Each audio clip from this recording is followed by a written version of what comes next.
Você sabe qual o cogumelo considerado o mais tóxico e o mais letal do mundo? Vem conhecer nesse vídeo o chapéu da morte, a Amanita phalloides, considerado o cogumelo a causar o maior número de fatalidades no mundo. Além disso, nós vamos conhecer outros cogumelos tóxicos no mundo e como muitos cogumelos tóxicos são confundidos com cogumelos comestíveis, levando a acidentes muito graves e fatais ao longo de todo o mundo. Sejam muito bem-vindos ao canal Eterna Busca. Eu sou o Jordan, biólogo e mestre em ecologia de biomas tropicais.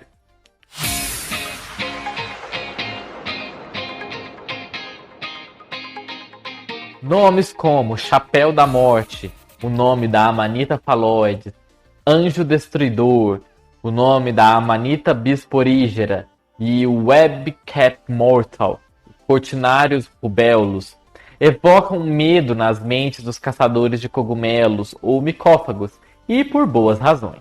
Vamos começar por entender mais da mortalidade em decorrência de envenenamentos por cogumelos tóxicos. A incidência de envenenamentos por cogumelos varia muito em todo o mundo, dependendo das tradições locais, estilos de vida, fatores nutricionais, clima e ocorrência de cogumelos selvagens.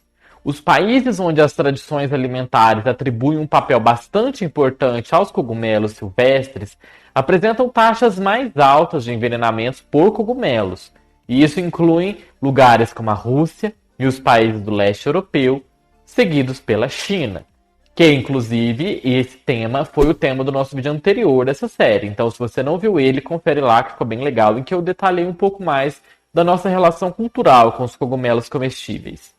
Por exemplo, na Europa Oriental, cerca de 150 espécies de cogumelos são colhidas. O pico de envenenamento foi observado durante a Segunda Guerra Mundial e imediatamente após ela, quando os cogumelos eram uma das principais fontes de nutrição. Existem inúmeros casos de envenenamento em massa envolvendo os cogumelos.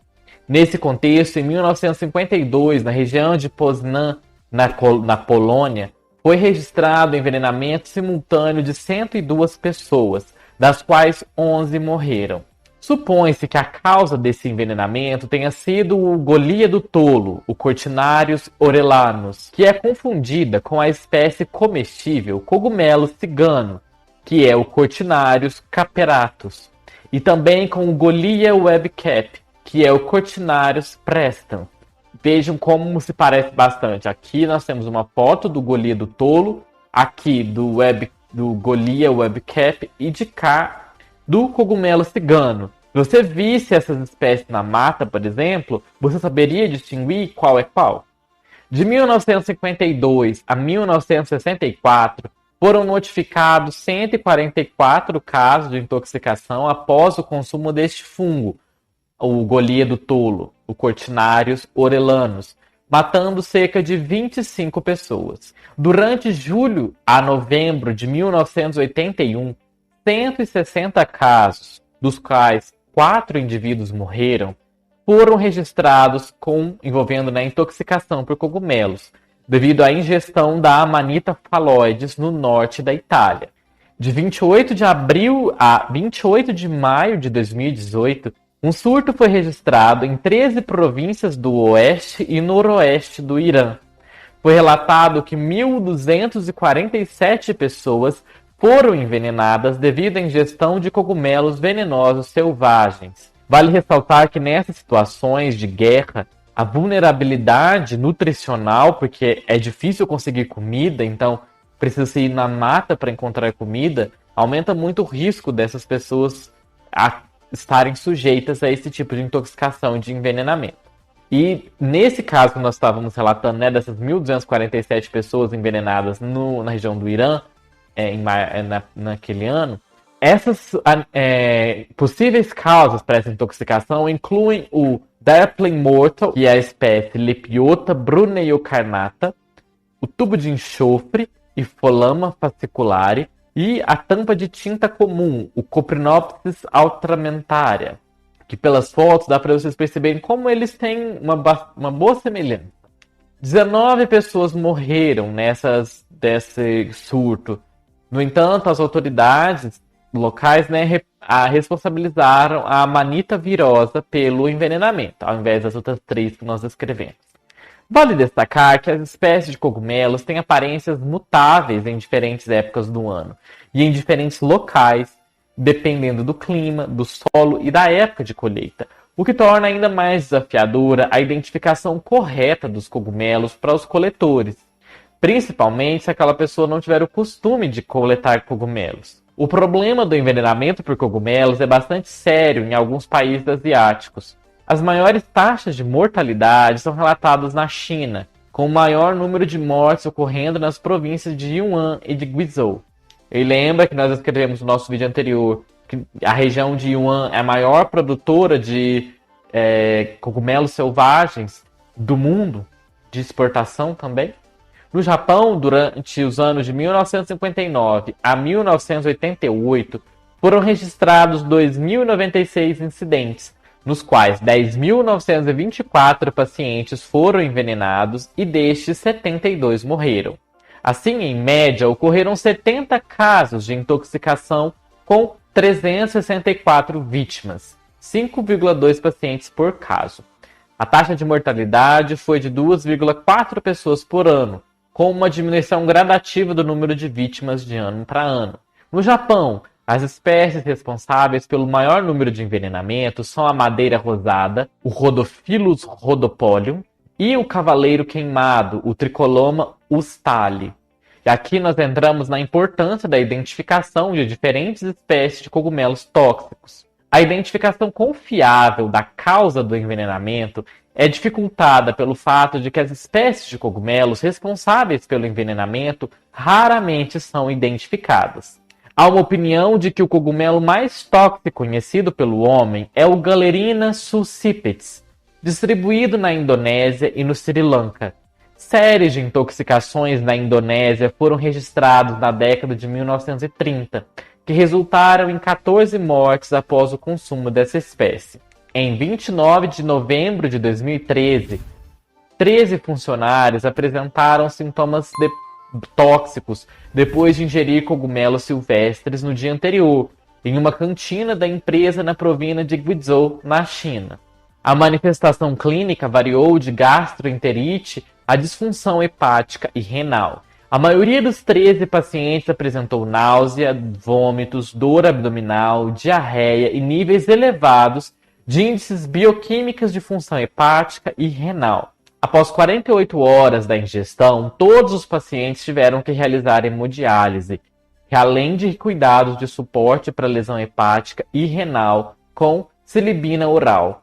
Neste acidente não houve nenhuma fatalidade e todos eles se recuperaram. O cogumelo Galerina sulcipes contém o composto altamente tóxico amatoxina e esse cogumelo foi identificado como o responsável por esse caso que nós descrevemos na região de Guizhou. A amatotoxina ela é uma hepatotoxina poderosa que inibe a RNA polimerase 2, causando um déficit de proteína. E, finalmente, a morte celular nos fígado e nos rins. A apresentação clínica após a ingestão da Galerina sulcipes pode incluir sintomas gastrointestinais graves, insuficiência hepática e renal. Chen et al., e seus colaboradores, descreveram a intoxicação por Galerina sulcipes em 4 estágios. Um estágio latente, que é de 6 a 12 horas após a ingestão, com um desenvolvimento lento e uma duração prolongada. Um estágio de gastroenterite, caracterizado por náuseas e vômitos. E um estágio de pseudo-recuperação, em que apresenta um alívio dos sintomas e uma aparente recuperação. E depois, se não tiver sido tratado, um estágio de morte, em que ocorre a grave deterioração da condição do paciente e falência múltipla de órgãos de 5 a 8 dias após a ingestão. Especialmente no estágio de pseudo-recuperação, os pacientes se sentem melhor, mas na verdade a sua condição está se deteriorando, caracterizada por aumentos dramáticos das transaminases hepáticas, que levam a uma insuficiência hepática e a falência de múltiplos órgãos. Relatos de envenenamento por a Galerina sulcipes são relativamente raros. No sul e sudoeste da China, Ocorreram 3 acidentes por envenenamentos registrados entre 1981 e 2013, envolvendo 17 pacientes e 5 óbitos, com uma mortalidade geral de 29,41% dos casos. E aí agora nós vamos entrar na Amanita phalloides. Se nós pensarmos em qual é o cogumelo mais mortal do mundo, se nós formos levar em conta a mortalidade global causada pelo cogumelo, o pódio, inequivocamente, pertence ao famoso chapéu da morte, a Amanita phalloides. Há uma grande quantidade de dados sobre a taxa de mortalidade, que é de 10 a 40% nos casos de envenenamento pela Amanita phalloides, o Death Cap, ou o chapéu da morte. Acredita-se que a Amanita phalloides seja responsável por mais de 90% de todas as mortes por intoxicação de cogumelos. Na Europa, esse tipo de cogumelo ele é frequentemente confundido com cogumelos comestíveis, como a Russula virensis, a Tricoloma equestre ou a Macrolepiota procera, que vocês podem ver aqui as fotos. Mas isso é um problema mundial, não só da Europa. E dá para perceber, né, como que a Amanita muscaria se parece com vários aspectos, né? Enquanto que os cogumelos da Amanita phalloides podem emitir um odor desagradável de urina de gato após eles secarem, eles são muito saborosos e têm um aroma doce quando eles são frescos. E, portanto, eles podem não levantar qualquer suspeita de que eles possam ser perigosos quando comidos. Mais importante ainda, o processamento térmico, né, cozinhar eles, não neutraliza as suas toxinas. As crianças, normalmente, são mais propensas a demonstrar um curso grave dos sintomas e, muitas vezes, apresentam quadros fatais. Um exemplo típico é o evento que ocorreu no final de agosto de 2021, quando vários cidadãos afegãos evacuados da região de Cabul e localizados em um campo de refugiados na Polônia acabaram sendo intoxicados, né, envenenados com a Amanita phalloides que eles buscaram na região. 2 meninos de 5 e 6 anos morreram apesar do tratamento. Acredita-se que um único corpo frutífero de Amanita phalloides, pesando aproximadamente 50 gramas, pode conter uma dose letal para um ser humano adulto, que é cerca de 0,1 mg por quilo de peso corporal. A Amanita phalloides contém 3 classes de toxinas, que podem ser agrupadas em amatotoxinas, que é aquela, né, que nós escrevemos antes, as falotoxinas e as virotoxinas. As amatotoxinas são altamente tóxicas, causando a morte em 2 a 8 dias, enquanto as falotoxinas e as virotoxinas são menos tóxicas. O principal agente tóxico é a alfa-amanitina, o inibidor da RNA polimerase 2, e essa enzima tem basicamente por função transcrever os genes, principalmente para a produção de proteínas vitais para o organismo. O fígado ele é o principal órgão-alvo da toxicidade das amatotoxinas, e os efeitos hepatocelulares representam a manifestação mais letal e menos tratável dessas toxinas. As amatotoxinas não sofrem metabolismo e são excretadas em grande quantidade na urina durante os primeiros dias após a ingestão, com excreção máxima ocorrendo nas primeiras 72 horas. Possivelmente, devido à via preferencial de eliminação pela via renal, também foi relatado a nefrotoxicidade, né, a toxicidade dos rins. A concentração encontrada no rim mostrou ser de 6 a 90 vezes maior do que aquela no fígado. Infelizmente, o envenenamento por Amanita phalloides ele é caracterizado por um início tardio de sintomas. E, portanto, existe um risco aumentado de complicações. Isso porque lesões hepáticas e renais não causam sintomas, até que ocorram danos extensos nos órgãos. Os sintomas iniciais geralmente aparecem dentro das primeiras 8 a 24 horas após a ingestão. A toxina tem uma grande afinidade por células de divisão rápida, como os hepatócitos, as células vilosas intestinais, células tubulares renais e linfócitos. O primeiro estágio da síndrome de Amanita phalloides ocorre abruptamente, entre 6 a 24 horas após a ingestão, e ele é caracterizado por náuseas, vômitos e diarreia, ocasionalmente sanguinolenta, dor abdominal e hematúria, que é o sangue na urina. O exame físico do paciente revelará sensibilidade em resposta à palpação do epigástrico, bem como a hepatomegalia. A hepatomegalia é o aumento do tamanho do fígado. E a região do epigástrio é essa porção aqui representada na imagem, que é mais ou menos nessa porção aqui, né, do corpo. Essa fase geralmente dura cerca de 12 a 36 horas. Febre, taquicardia, distúrbios metabólicos como hipoglicemia, desidratação e desequilíbrio eletrolítico podem ocorrer durante essa fase. Esse estágio sintomático pode ser seguido por uma aparente melhora, que pode durar até 2 dias. No entanto, os sintomas invariavelmente se repetem, e nesse ponto o paciente normalmente procura ajuda médica.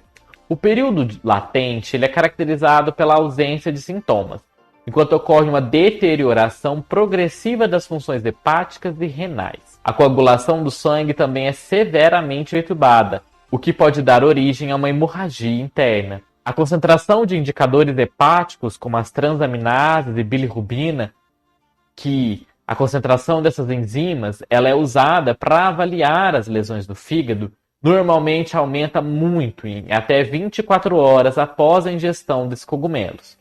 A característica patológica do envenenamento por amatotoxina é o desenvolvimento de necrose hepática, e isso caracteriza a fase hepatorrenal. Os pacientes perdem progressivamente as funções renais e hepáticas e podem desenvolver icterícia, que é a pele amarela pelo acúmulo da bilirrubina, a hipoglicemia, a oliguria, que é a baixa produção de urina, delírio e confusão. Essa fase culmina com uma rápida deterioração do sistema nervoso central, manifestações hemorrágicas graves, insuficiência renal e hepática, o que corresponde a um mau prognóstico para o paciente. Cerca de 20 a 79% dos pacientes intoxicados desenvolvem doença hepática crônica. O diagnóstico ele é baseado em uma entrevista em profundidade do paciente, com particular atenção ao tempo de consumo e à quantidade de cogumelos ingeridos, e um teste de urina para determinar a presença da amanitina. Smedra e colaboradores, em um artigo publicado em 2022, descrevem o relato de um caso de um homem de 28 anos, no qual a unidade de emergência médica cometeu erro no diagnóstico e tratamento. Como o diagnóstico correto foi feito tarde demais, o tratamento típico para envenenamento por Amanita phalloides foi ineficaz. O paciente sofreu uma insuficiência hepática com risco de vida e precisou de transplante de fígado de um doador falecido. Nos trópicos, as mortes induzidas por cogumelos são frequentemente causadas por espécies relacionadas ao chapéu da morte. Por exemplo, no sul da China, as principais causas de morte foram espécies de amanita, como o gorro marrom do leste asiático, a Amanita fuligínea, ou então o anjo destruidor de Guangzhou, a Amanita hesitialis, ou então a Amanita pallidorosea e a Amanita subpallidorosea. O chapéu da morte do leste asiático é a principal espécie letal, que representa 41,3% de todos os casos de envenenamento, 43,2% de todas as mortes e uma taxa de mortalidade de 22,4%. Na China, cerca de 78% das intoxicações e 70% dos casos fatais foram provocados por espécies do gênero Amanita. São conhecidas cerca de 50 espécies letais de Amanita em todo o mundo. Em casos de intoxicação por um cogumelo, é crucial implementar rapidamente o procedimento correto, porque isso pode evitar a necessidade de um transplante de fígado ou de rim ou até mesmo a morte. Essa é uma consideração particularmente importante para os primeiros profissionais médicos a entrarem em contato com o paciente, especialmente nos casos em que o paciente relata o consumo de cogumelos e apresenta sintomas alarmantes do trato gastrointestinal. Tais situações não podem ser subestimadas e ignoradas. A lista de personagens famosos que morreram devido ao envenenamento por cogumelos inclui várias pessoas, incluso Siddhartha Gautama, o Buda histórico, o imperador romano Cláudio, o Papa Clemente VIII, o imperador do Sacro Império Romano, Carlos IV, e a mãe de Pedro o Grande, a Natália Narishkina, o compositor Johann Schobert, junto com a sua esposa, um de seus filhos, a sua empregada e 4 conhecidos, e os pais do físico Daniel Gabriel Fahrenheit. Acredita-se que a Amanita Phalloides, ao Chapéu da Morte, foi a causa da morte de todas essas pessoas. No entanto, o caso do imperador Cláudio não é tão óbvio. Acredita-se que alguns outros venenos foram adicionados ao prato do cogumelo de César, como por exemplo a Amanita cesárea, porque os sintomas que são descritos que ele teve não correspondem ao típico caso de envenenamento induzido pela Chapéu da Morte. E espero que vocês tenham gostado desse vídeo, na qual nós exploramos mais sobre essa questão da toxicidade dos cogumelos. Por isso é muito importante que você tenha certeza, plena certeza, da identificação daquele cogumelo que foi colhido nas áreas silvestres, para evitar esse tipo de intoxicação que pode levar à morte ou então à necessidade de um transplante. Por isso, não deixe de ficar muito atento a isso. E não deixe de se inscrever aqui no canal também, para que a gente possa conhecer no futuro, talvez, os tipos de envenenamentos por cogumelos. Se você quiser saber mais, não deixe de ficar inscrito aqui. E eu vou deixar indicado aqui nas cards também o nosso vídeo anterior dessa série, na qual nós falamos sobre os cogumelos tóxicos também e os usos, culinários dos cogumelos. Vejo vocês nesses vídeos e até mais!